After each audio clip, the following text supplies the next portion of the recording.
In today's episode of horrifying True 911 Calls, a nurse's obsession with a webcam model turns deadly, a terrified woman tries to save a family from a fire, and an unlikely hero emerges.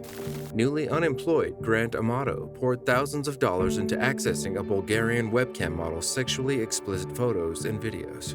He did this night after night, hour after hour. When his family gave him an ultimatum in January 2019, he responded in an unimaginable way. Right, and who are we checking on? His name is Cody Amato. His last name is Amato. Okay, and what was the reason for the well-being check? He said the time that we worked together, he didn't show up for work today, and nobody can get a hold of him. His phone's going straight to voicemail, and he's not like that at all. He would never just not show up or not answer or not call.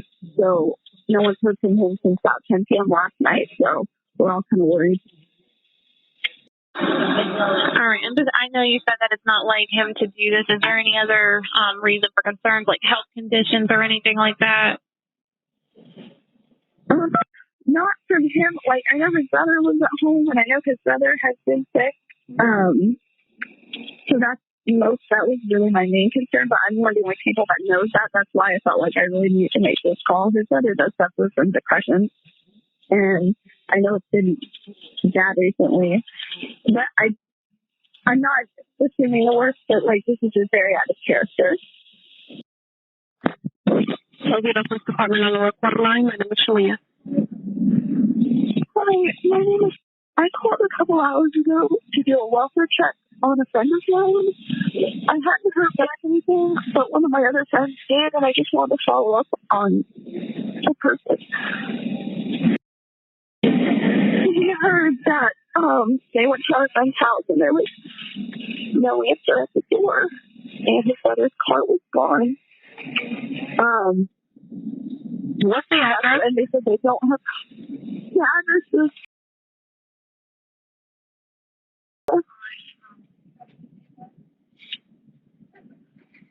Okay, yeah, we still have officers out there. It looks like they haven't made contact with anyone as of yet, but I'll have them give you a phone call back with the outcome. Okay, I am concerned that something has come upon my friend. I know that his brother struggles with depression and I believe suicidal ideation as well. He mentioned it to me, and I'm very worried. Okay, yes ma'am. We still have officers out there. So as soon as they're done, they'll give you a phone call back. What is your name and phone number? Sorry, excuse me. My name is, and my phone number is, sorry. Okay, you're one of the friends? Yes. Okay. Have them give you a phone call back when they clear the home, when they leave the home. All right, thank you. All right, you're welcome. Thank you. Thank you. Bye-bye. Bye-bye. When Grant's brother, Cody Amato, didn't show up for work and didn't answer his phone on January 25th, his coworkers suspected something was wrong. It had been 5 years since Cody missed a day of work. They called the police and asked them to check out the Amato home. When Seminole County deputies arrived at the house in the Chuluota suburb in Orlando, Florida, discovered a gruesome scene. 31-year-old Cody had been shot below the eye. He was lying dead on the floor, still wearing his nursing scrubs and with his work lunchbox a few feet away. They found 61-year-old Margaret dead in her desk chair, and 59-year-old Chad was in the kitchen with 2 bullet wounds in his head. He was also dead. Grant Amato disappeared, but after a 24-hour manhunt, police took him in for questioning. He said his family was alive when he last saw them. The 29-year-old was arrested and charged with 3 counts of first-degree murder. In the interrogation room, older brother Jason was brought in. The charges brought Grant's dark past to front and center. The suspected murderer was a nurse who lived with his parents and one of his 2 brothers, Cody. His elder brother, Jason, lived elsewhere. Although Grant went to nursing school, he later failed as a nurse anesthetist. The year before the brutal killing, while he was working at Advent Health Orlando, he was arrested on suspicion of stealing drugs and improperly administering medication. The hospital suspended Grant while the investigation was underway, later firing him. The charges against him were later dropped, but his sudden unemployment kicked off the chain of events that would leave 3 family members dead. With extra time on his hands, Grant began spending hours playing online video games and surfing the web. Once he stumbled on a social platform that allowed people to pay for sexual photos and videos, Grant became obsessed with webcam model Sylvia Venceslavova. The woman, who went by Sylvie, was paid thousands of dollars by the accused for him to watch her online.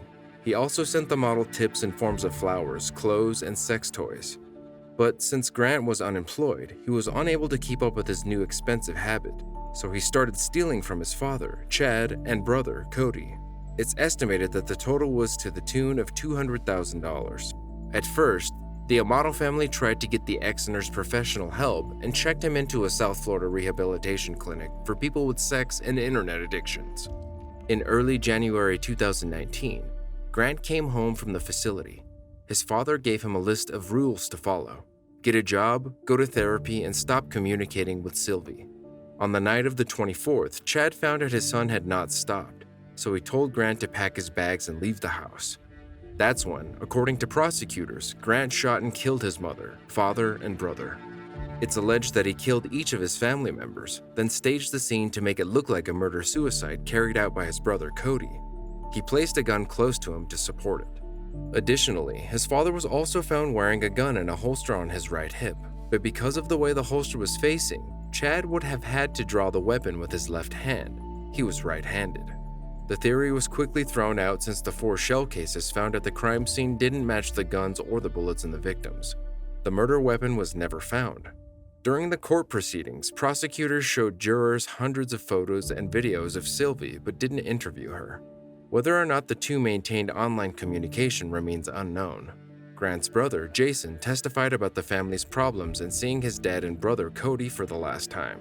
He wasn't allowed to communicate with her anymore. That was the last time that I saw Cody and my dad. The only surviving family member got emotional when he recalled finding out the devastating news. It was pretty scary. So they, came into the building and the whole building got shut down, and later gave me very general details that there was a woman and 2 males in their 30s found in the house. So I just tried to answer. No, I'm good. So I just tried to answer their questions as best as possible. Grant Amato denied any involvement in the killings, maintaining his innocence even after a Seminole County jury convicted him of first-degree murder. They rejected the death penalty, so a judge sentenced him to life in prison without the possibility of parole. The murderer appealed his conviction, but the outcome of that is yet to be determined. Do you think this conviction should be overturned? Let me know in the comments down below. And don't forget to like this video.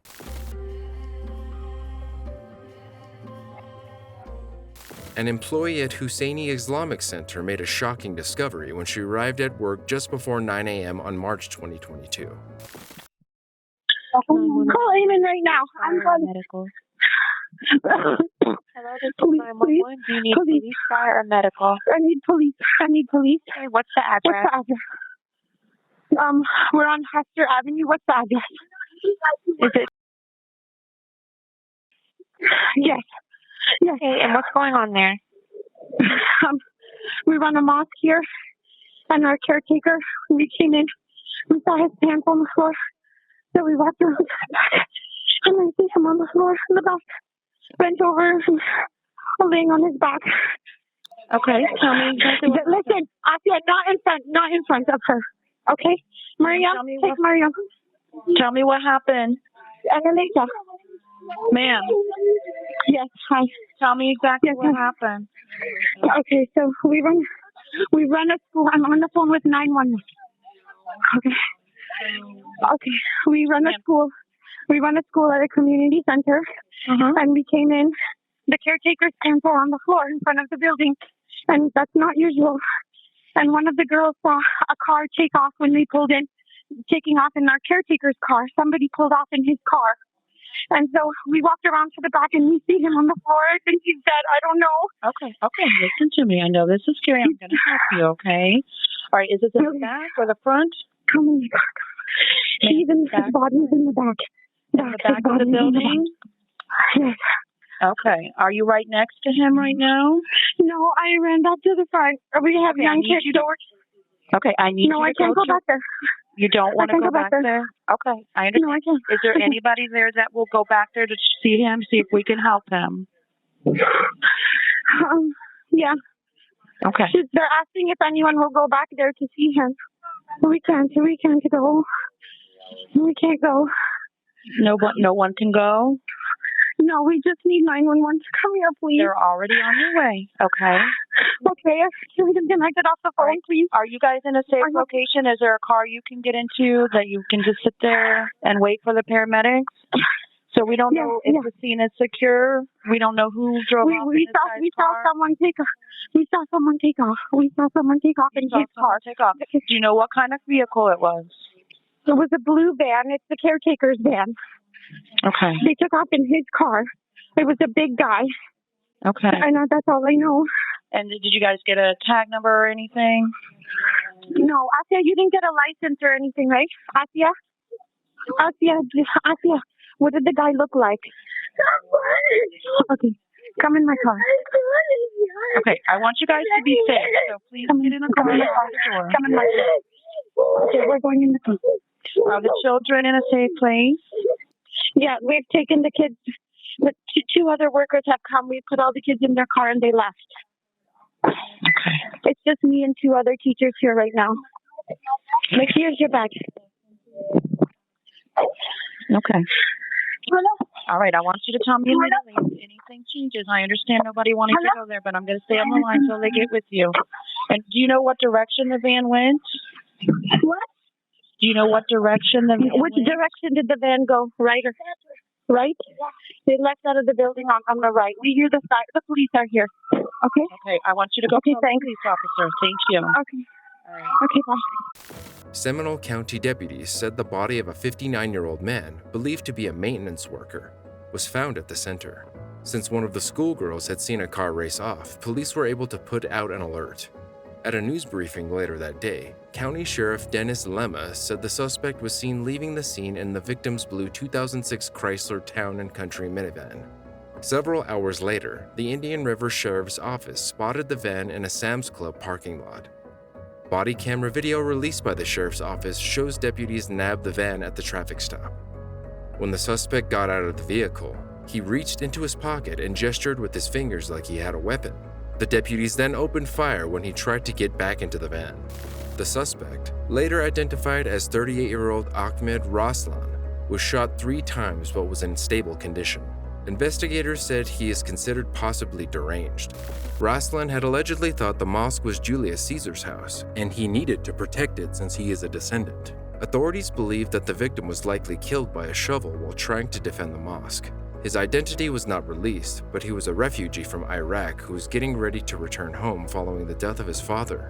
Raslan is now locked up in the Seminole County Jail.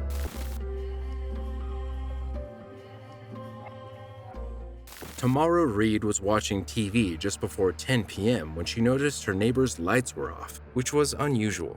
So she walked across the street and saw flames coming from the house. Terrified, Reed ran back to her home to grab her children and a fire hose. Fire rescue out. What is the address of the emergency? Okay, ma'am. Repeat. Listen. Okay, I'm gonna get some help started. Repeat the address for me. Okay, where's the fire, ma'am? I'm getting help started. Okay, is everybody getting? Listen, is everybody getting out of the house? You can't see? Okay, I've got help started, ma'am. They're coming. Ma'am, are you still inside of the house? You're stuck? Okay, they're coming. There's somebody still inside of that house? Huh? Okay. Okay, ma'am, are you able to listen? They're coming. They're coming. Are you inside of a room? Where are you? I'm in the bathroom. You're in the bathroom? Okay, listen. Are you in the bathroom? Okay, it's the second floor? You're on the second floor in the bathroom? Okay. Okay, they're coming. Okay, listen. Ma'am, listen. Are you able to block this? Ma'am, listen. Ma'am. Okay, Jennifer. Ma'am, can you block the smoke from coming in? No, ma'am, I can't. Okay, try your best to block. Use the towels or something like that to block the smoke from coming in. They're coming. Ma'am, they're coming. Try your best to remain calm. Stay on the line with me and remain calm. They're coming. They're coming. I promise you. Ma'am, they're coming right now. They're coming. Get low. Can you get low to the ground? Okay, can you get lower? Okay, back away from it. Do the best you can. Okay, you said you're on the second floor in the bathroom. Is that correct? Okay, I'm letting them know now. Listen, they're almost there. They're almost there. Okay, keep the door closed. I can't breathe. Okay, they're coming. They're coming, ma'am. They're on scene. They're on scene right now. They're coming to you. They're coming. Ma'am, they're coming to you right now, ma'am. They're coming. Just hang in there, ma'am. Okay, can you stay away from it? Okay, ma'am. Do you have any towels that you can use to cover up your nose so you can breathe? Anything you can use? Anything around you? Okay, okay.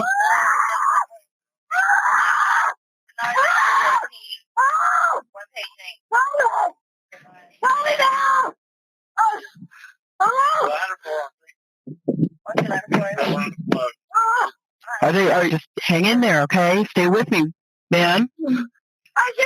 Okay, try to stay calm. No, try to stay calm. You can do it, ma'am. Hang in there. Stay calm. Cover your nose with your shirt. Do anything you can, ma'am. I can't breathe. They're coming, ma'am. I'm dying. Okay. Okay, ma'am. They're coming. They're coming, ma'am.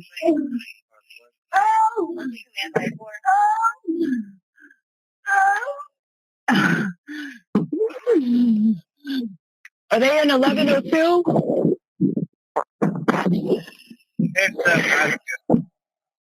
Ma'am, you're in 1102 West 13th, right? Ma'am?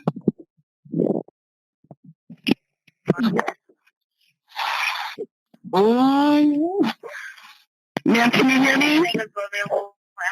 Ma'am? There's still somebody up in there, I think.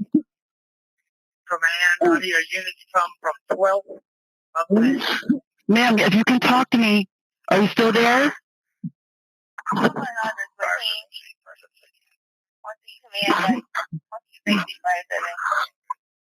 Ma'am? Can you hear me?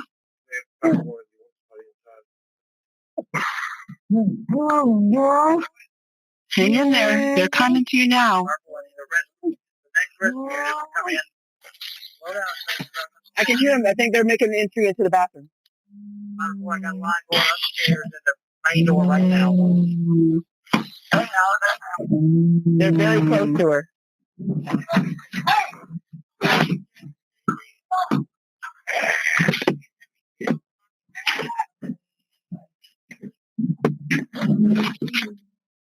The neighbors tried their best to get into the house in the 1500 block of 21st Street West on North Side, but the smoke, fire, and burglary bar doors were holding them back.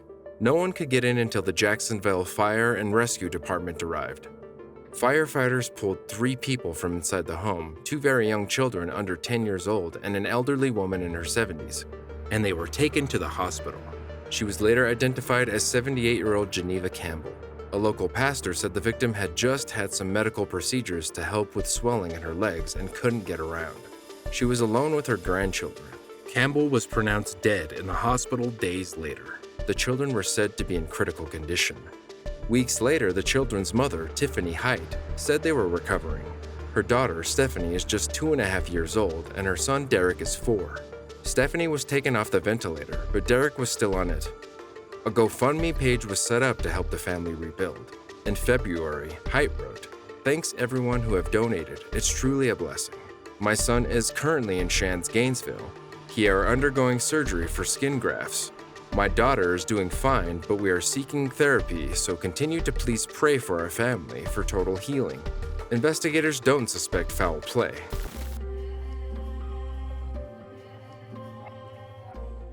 When a family dog fell into icy water, Cathy Medernach jumped in to rescue him, but she wasn't the only hero of the day.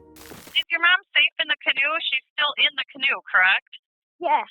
Okay. Well, the canoe has a hole in it. Your mom needs to come in out of the water, okay? The fire department's on the way. Tell your mom to come in out of the water.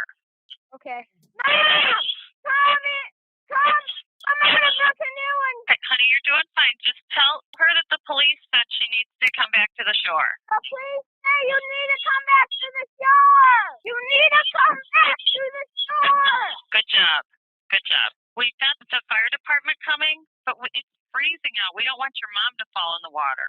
You know what, honey? The police are there, okay? So you hang up with me and you go talk to those police officers. You did a great job. Okay. When beloved Baily fell into an icy Illinois lake, Cathy paddled a canoe out to save him.